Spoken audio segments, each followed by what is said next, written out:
దేవుని నామానికి స్తోత్రములు. మీ అందరికీ కూడా ప్రభు పేరిట వందనము తెలియజేస్తున్నాను. మరి ప్రతి ఒక్క దినంలాగానే ఇవాళ కూడా దేవుడు మనతో ఒక మంచి వాగ్దానం ద్వారా ఆయన మాట్లాడబోతూ ఉన్నాడు. కాబట్టి రెండు వాక్యాలను మీ హృదయంలో ఉంచుకోండి. మరి ఎటువంటి సమస్య వచ్చినా సరే ఈ వాక్యాలు మీకు జ్ఞాపకం వచ్చినప్పుడు ఈ వాక్యాల ద్వారా మీరు ఆ సమస్యల నుంచి బయటికి రావచ్చు. ఇవాళ దేవుని యొక్క వాగ్దానం మనం చూస్తే కీర్తనల గ్రంథము 37వ అధ్యాయం మనం తీసినట్లయితే కీర్తనల గ్రంథము 37వ అధ్యాయము 5వ వచనం మనం చదువుకుందాం. సామ్స్ చాప్టర్ 37:5లో మనం చూస్తే, నీ మార్గమును యెహోవాకు అప్పగింపుము, నీవు ఆయనను నమ్ముకొనుము, ఆయన నీ కార్యం నెరవేర్చును. మనం చూస్తే చాలా మంచి వాగ్దానం చేస్తున్నాడు. నీ మార్గమును యెహోవాకు అప్పగించుకుంటున్నాడు. నిజంగా మనము ఉదయంలో లేచినప్పుడు అనేక మార్గాల్లో మనం వెళ్తూ ఉంటాం కదండి. కొంతమంది జాబ్స్కి వెళ్ళవచ్చు, మరి యవనస్తులైతే మరి కాలేజీకి వెళ్ళవచ్చు, స్కూల్స్కి వెళ్ళచ్చు, ఇంకొకరు బిజినెస్ ఎవరైనా ఉంటే వాళ్ళు బిజినెస్ చూసుకోవడానికి వెళ్ళచ్చు. ఇట్లాగ మనము ఉదయంలో లేచిన తర్వాత అనేక మార్గాల్లో మనం వెళ్తూ ఉంటాం. అయితే వెళ్ళిన ప్రతి ఒక్క మార్గంలో కూడా మనకి ఎటువంటి అపాయాలు ఉన్నాయో మనకు తెలియదు, ఎటువంటి సాధారణ యొక్క శోధనలు ఉన్నాయో మనకు తెలియదండి. కాబట్టి మనము సాధారణమైన మనుషులమే కదా. సాతాను అనుకోండి, అతను ఈ లోకానికి రాజులాగా, దేవుడేమో మొత్తానికి రాజు అయితే సాతాను ఈ లోకానికి రాజులాగా. సాతాను తెలుసు అన్నమాట అన్నీ, ఎట్లా చేయాలి, ఏం చేయాలంటే. కానీ మనము మనుషులం కాబట్టి మనకి తెలియదు, మన మార్గాల్లో ఎటువంటి శోధనలు ఉన్నాయో అవన్నీ మనకు తెలియదండి. అయితే మనము ప్రతి ఒక్క మార్గాన్ని ఎవరికి అప్పగించాలి? దేవునికి మనం అప్పగించాలి. అలా అప్పగించినప్పుడు దేవుడు తానే మీ మార్గములైనా స్థిరపరచేవాడుగా ఉంటున్నాడు, బలపరచేవాడుగా ఉంటున్నాడు. మీరు పడిపోయినప్పుడు దేవుడు లేవనెత్తేవాడుగా ఉంటున్నాడు. కాబట్టి మన మార్గంలో ఎవరికి అప్పగించాలంట? దేవునికి మనం అప్పగించాలంట. బైబిల్ గ్రంథంలో దానియేలు ఉన్నాడు కదండి, ప్రార్థనా పరుడు. ఒక శోధన వచ్చింది అని తెలిసినా కూడా అతను ప్రార్థన మాత్రం మానలేదు. ఆ శోధన వచ్చినప్పుడు ప్రార్థన చేస్తున్నాడు. ఇంకా మనం చూస్తే, నీవు ఆయన నమ్ముకున్నావు కనుక నీ కార్యం ఏమైందంట? నెరవేర్చబడిందంటే దానియేలు చెప్తున్నాడు కదా. దేవుడు నమ్ముకున్నాడు. ఆయన ఆ సమస్యల్లోంచి దానియేలు దేవుడు విడిపించినట్టుగా మనం చూస్తున్నాం. సింహాల భూమిలోంచి ఎటువంటి హాని లేకుండా దానియేలు దేవుడు విడిపించాడు. ఎందుకు? ఆయన నమ్ముకున్నాడు, దేవుడిని నమ్ముకున్నాడు. యెహోవాను నమ్ముకున్నటువంటి బిడ్డ దానియేలు. కాబట్టి ఆయన ఏవైతే మరి దేవుడు నమ్ముకున్నాడు కనుక ఎటువంటి అపాయం రాకుండా చేశాడు. మనం కూడా ఆ విధంగా చేయాలి. మన మార్గం దేవుడికి అప్పగించాలి. అలా అప్పగించినప్పుడు మాత్రమే దేవుడు ఎటువంటి శోధన ఉన్నా సరే తొలగిస్తాడు. దావీదు కూడా మహారాజు, మరి ఒక యుద్ధం అనేది వచ్చిందనుకోండి, యుద్ధం వచ్చిందనుకోండి, దేవుడి దగ్గర విజ్ఞాపన చేస్తాడు, ప్రభువా యుద్ధానికి వెళ్ళమంటావా వద్దా? ఎలా వెళ్ళమంటావు? సైన్యంతో వెళ్ళమంటావా? ఎంతమంది సైన్యాన్ని తీసుకెళ్ళమంటావు కదా? ఏ విధంగా మేము యుద్ధం చేయాలి? ఏ ప్రాంతంలో మేము యుద్ధం చేయాలి? ఎవరితో మేము యుద్ధం చేయాలి? ఎవరితో చేయకూడదు? ప్రతి ఒక్క డీటెయిల్స్ కూడా దేవుడు అడిగి తెలుసుకుంటాడు. దేవుని ప్రార్థన చేసుకుని, ప్రభువా నువ్వు పర్మిషన్ ఇవ్వు నాయనా, నువ్వు చెప్పింది నేను చేస్తాను ప్రభువా. మనం కూడా దేవుడు చెప్పిన మాట వినాలి, దేవుడు చెప్పిన మార్గంలో మనం వెళ్ళాలి. మనం వెళ్ళే మార్గంలో మన సొంత నిర్ణయాలు తీసుకున్నాం అనుకోండి, మనకు తెలియదు ఎటువంటి అపాయాలు ఉన్నాయో.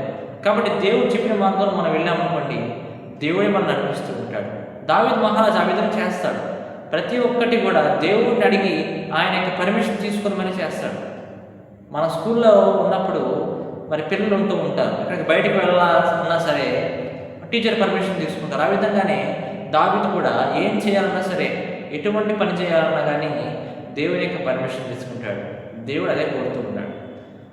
నీ మార్గములు మాత్రమే కాదు, నీ యొక్క ప్రతి పనిలో కూడా నువ్వు చేసే ప్రతి ఒక్క పనిలో కూడా ఆయన చిత్త ప్రకారము, ఆయన నిర్ణయం ప్రకారం నువ్వు చేయాలి అని కోరుతూ ఉంటాడు. అలానే ఇంకొక మాట మనం చూస్తే 7వ వచనం మనం చూస్తే ఇదే 37 అధ్యాయము 7వ వచనం మనం చూస్తే మధ్యలో ఒక మాట అంటూ ఉంటాడు, తన మార్గమున వర్ధిల్లు వారిని చూసి వ్యసన పడకము అంటూ ఉన్నాడు. మొదటిగా ఏమన్నాడు? నీ మార్గం యెహోవాకు అప్పగించు అన్నాడు. రెండవది ఏమంటున్నాడంటే తన మార్గమున వర్ధిల్లు వారిని చూసి నువ్వు వ్యసన పడద్దు అంటున్నాడు. ఆశీర్వాదం నీకు మాత్రమే కావాలా? ఇతరులకు అవసరం లేదా? దీవెనలు నీకు మాత్రమే కావాలి, ఇతరులకు అవసరం లేదా? మనకంటే ఎక్కువ ఆశీర్వాదములు పక్కన వాళ్ళకి వచ్చాయి అనుకోండి, మనం వ్యసన పడిపోతూ ఉంటాం, అసూయ పడుతూ ఉంటాం. అలా చేయకూడదు. నీకు ఇచ్చిన దాంట్లో నువ్వేం చేయాలి? చాలా నమ్మకంగా ఉండాలి. దేవుడి మార్గంలో వెళ్ళావు, దేవుడు చెప్పి మాట చేస్తూ ఉన్నావు.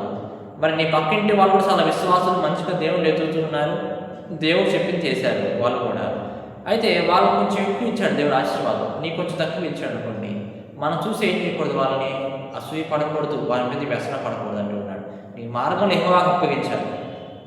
అలానే పక్కన వాళ్ళు మార్గంలో వెళ్తున్నారు కదా, ఆశీర్వదింపబడుతున్నారు కదా అని చెప్పి చూసి వ్యసన పడకూడదు. ఈ విధంగా మనం చాలా మన భక్తి జీవితంలో, ఆత్మీయ జీవితంలో చాలా జాగ్రత్తగా ఉండాలి ఇటువంటి విషయాలు.